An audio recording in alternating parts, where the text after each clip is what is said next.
So today we are doing an interview setup, and we're actually just using Aputure lights. Aputure did not sponsor this video, but I just choose Aputure because of the functionality it gives me all through their app and just the power, right? So instead of having my gaffer sit there and change the light manually by hand, I'm actually able to do it with my phone. So like right now, as you can see, it was very hot on her. You know what I mean? Like she's very overexposed.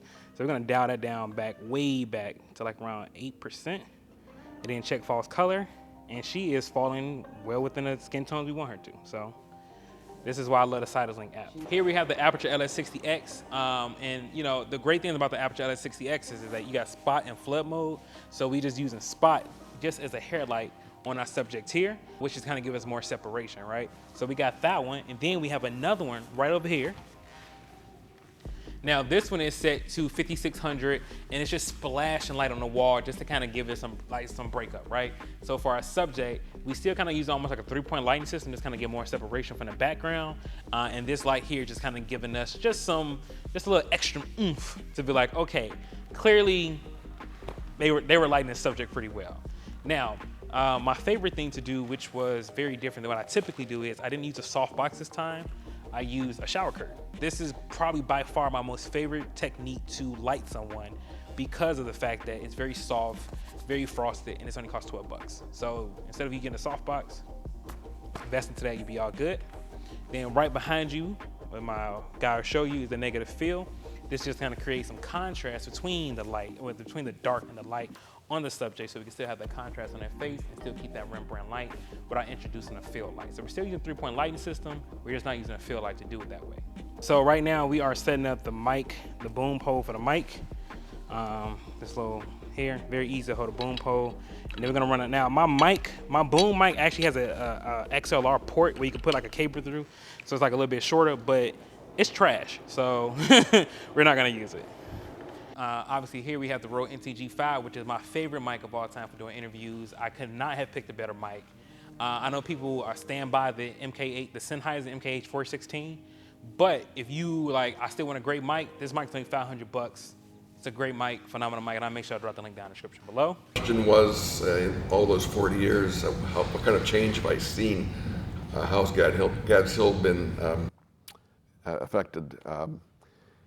I do go back a long time, even before I started with Gad's Hill.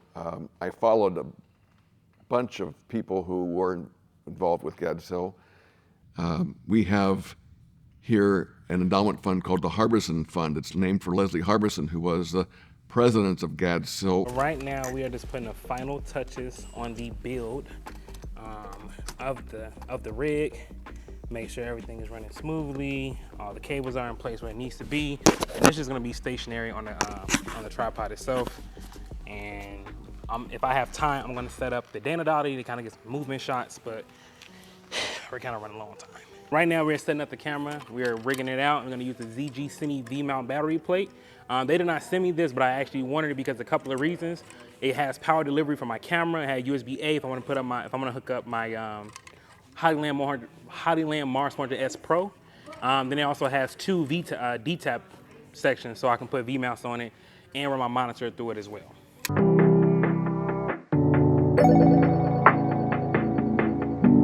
What I wanted him to do was just bring the rule of thirds.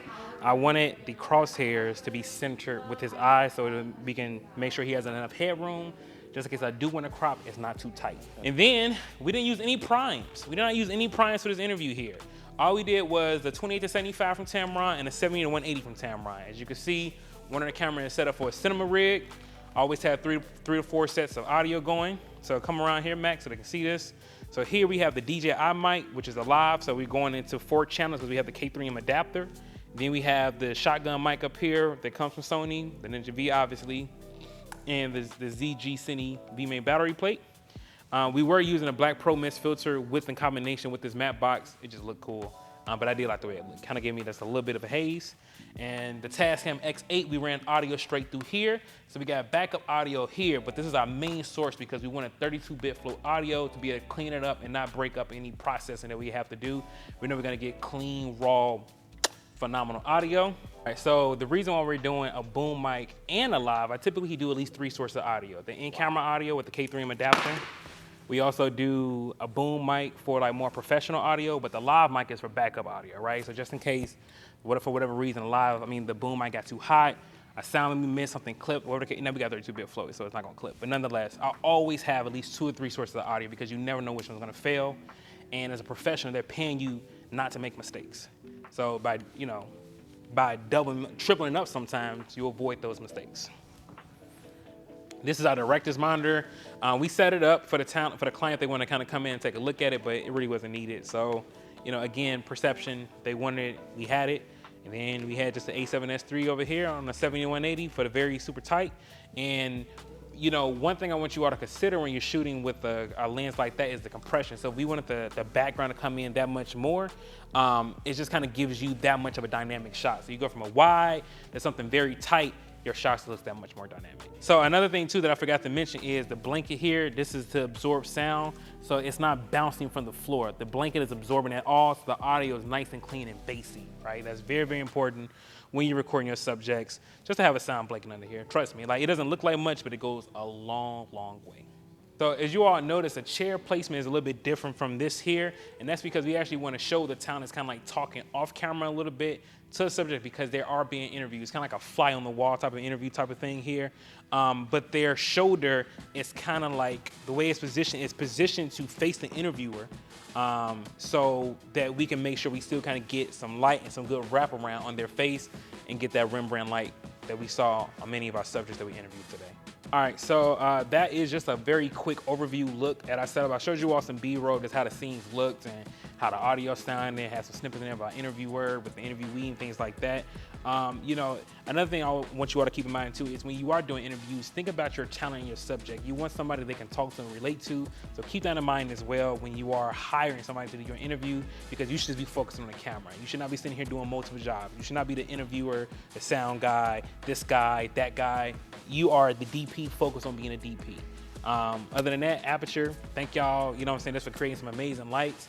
It made my set look that much more professional, and I'll catch you on the next one.